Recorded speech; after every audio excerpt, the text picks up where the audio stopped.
పెళ్ళికి ముందు ఇద్దరు అంటారు, మా అమ్మ నాన్న ఒప్పిస్తాను, వాళ్ళ మాట అన్ని ఓకే, నీ డిసిషనే అల్టిమేట్, నువ్వు చెప్పినట్టు వింటానంటారు. పెళ్లి వరకు. పెళ్లి తర్వాత అవన్నీ పక్కకు కొలేసి మా నాన్నకు నచ్చినట్టు చేయాలి, మా అమ్మకి నచ్చినట్టు చేయాలి. అఫ్ కోర్స్ నచ్చినట్టు చేయాలి, బట్ ఇంపోజ్ చేయకూడదు. అంటే ఎవరు కూడా, అబ్బాయి కానీ అమ్మాయి కానీ. ఇక్కడ ఏమవుతుంది, అత్తామామల ఇన్ఫ్లుయెన్స్ ఎక్కువ అవుతుంది బాగా. పెళ్లికి ముందు వేరే రకంగా ఉంటుంది, పెళ్లి తర్వాత చేంజ్ అయిపోతారు. అక్కడ ఏమవుతుంది, ఇద్దరి మధ్యలో ఫ్రిక్షన్ అవుతుంది. ఇక్కడ తల్లిదండ్రులకు రెస్పెక్ట్ ఇవ్వాలి, వాళ్ళ అనుభవాన్ని కూడా మనం వాల్యూ చేయాలి, బట్ వాళ్ళు చెప్పిన అన్ని చేయకూడదు. మీకు ఏది నచ్చితే అదే చేయాలి, ఏది అప్లికేబుల్ అదే చేయాలి. ఎందుకంటే ఇక్కడ తల్లిదండ్రుల మనోభావాలు కూడా దెబ్బతింటుండొచ్చు. అది కాదు, తల్లిదండ్రులకు పిల్లలకి ఒక 25-30 ఇయర్స్ ఏజ్ గ్యాప్ ఉంటుంది. ఈ ఏజ్ గ్యాప్లో వాళ్ళ వాల్యూస్, బిలీఫ్స్, వాళ్ళ లైఫ్ ఎక్స్పీరియన్సెస్ అన్నీ కూడా it is not relevant 100%. 30% relevant ఉంటాయి. ఎవర్ గ్రీన్ విజ్డమ్ ఉంటే అది ఉంటుంది. But technology, life style, career, చాలా విషయాలలో మార్పులు వచ్చాయి, పెను మార్పులు. ఒక ట్రాన్స్ఫర్మేటివ్ చేంజ్ వచ్చింది.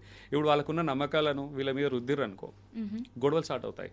ఇక్కడ అబ్బాయికి ఇప్పుడు ఎగ్జాంపుల్ కోడలు ఇలా ఉండాలి అలా ఉండాలని వాళ్ళ అత్తామామలు చెప్పారనుకో, అబ్బాయి వచ్చేసి లే, పెద్దవాళ్ళను నువ్వు హర్ట్ చేయకూడదు, వాళ్ళ మాట వినాలి, నేను వాళ్ళకి నో చెప్పలేను అంటే ఇక్కడ ఏమవుతుందంటే సపోర్ట్ చేస్తే ఇద్దరి మధ్యలో ఫ్రిక్షన్ స్టార్ట్ అవుతుంది. అలాగని అత్తయ్య మామయ్య చెప్పింది యాజ్ ఇట్ ఈస్గా చేస్తే కూడా ఫ్రిక్షన్స్ అవ్వండి, ఎందుకంటే మెటీరియల్ లాస్ అవ్వచ్చు, వర్కబిలిటీ ఉండకపోవచ్చు. ఇక్కడ ఏంటంటే నేను రైటా నువ్వు రైటా అని కాకుండా ఇద్దరు కలిసి ఏది రైటు అది వర్కౌట్ చేయాలి వితౌట్ హర్టింగ్. అమ్మాయి వాళ్ళ పేరెంట్స్ హర్ట్ చేయదు, అబ్బాయి వాళ్ళ పేరెంట్స్ కూడా హర్ట్ చేయదు. వాళ్ళ రెస్పెక్ట్ వాళ్ళకి ఇస్తూ హెల్తీ బౌండరీస్ మెయింటైన్ చేస్తూ ముందుకెళ్ళాలి. అండ్ ఈ మధ్యలో బౌండరీస్ అంటే కూడా ప్రతిదీ కమ్యూనికేట్ అంటే దాంట్లోకి షేర్ చేయకూడదు. That's a limit. ప్రతిదీ షేర్ చేసినప్పుడు ఏమవుతుంటే వాళ్ళ బిలీఫ్స్తో వ్యాలిడేట్ చేసి ఫిల్టర్ చేసి, లేదు నేను అమ్మాయి ఇలా చూస్తుంది, నీకు ప్రేమించట్లేదు, నేను సరిగా చూసుకోవట్లేదు, అబ్బాయి నేను సరిగా చూసుకోవట్లేదు, వాళ్ళకి లేని ఐడియాలు వీళ్ళే ఇస్తారు తల్లిదండ్రులు.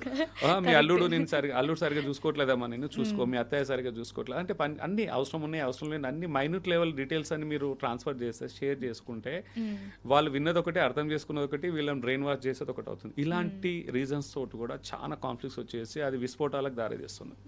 సో ఇవన్నీ చాలా ఇంపార్టెంట్. లవ్ ఒకటే కాదు, మిగతా కూడా 80% స్కోర్ అనేది లవ్ తర్వాత వచ్చే బాధ్యతలు, కమిట్మెంట్, ఇంకో ట్రస్ట్ చాలా ఇంపార్టెంట్. ట్రస్ట్ కూడా ఒక పునాది లాంటిది. ట్రస్ట్ బిల్డ్ చేయాలంటే అది డబ్బులతో కొనేది కాదు, వాళ్ళకు వాళ్ళు సంపాదించుకోవాలి వాళ్ళ యాక్షన్స్ తోటి. ట్రాన్స్పరెన్సీ అనేది చాలా ఇంపార్టెంట్. రెస్పెక్ట్, ఒకరికొకరు రెస్పెక్ట్ ఇవ్వాలి, non negotiable. Life partner perspective, అభిప్రాయం రైట్ ఆర్ రాంగ్ పక్కన పెట్టి వాళ్ళ ఒపీనియన్ని రెస్పెక్ట్ చేయాలి. అది ఇంప్లిమెంట్ చేయకుండా సరే, వాళ్ళకి రెస్పెక్ట్ అనేది డిఫరెంట్. ఇప్పుడు నా ఒపీనియన్ వేరు, నా వ్యక్తిత్వం వేరు. ఒపీనియన్ పర్సన్ ఒకరే కాదు.